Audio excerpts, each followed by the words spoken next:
使驚 ，Richard Gere 嗰啲俾5分咋，我俾你9分。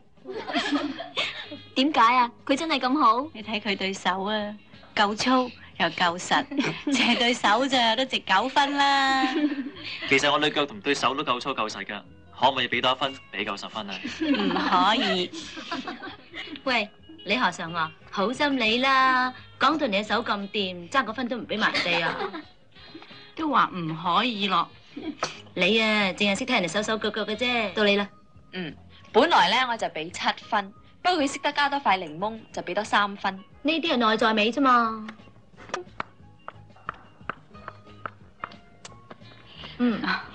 有 body 喎，俾你10分啦。冇胸毛嘅，你咪話中意男人嘅胸毛嘅，冇胸毛啊，扣分你3分。頭先真係冇話錯你噶啦，又掛住搶嘅。而家只係睇外在美，有啲嘢睇唔到嘅。廖生，你係搞咩藝術㗎？石頭，石頭？佢有間 gallery 專門展覽石頭嘅。係。幾時可以參觀下？我都有興趣喎。隨時歡迎啦。不如今晚食完飯就去啊。可惜我今晚有咗 day 啊，如果唔係我都跟你去嘅。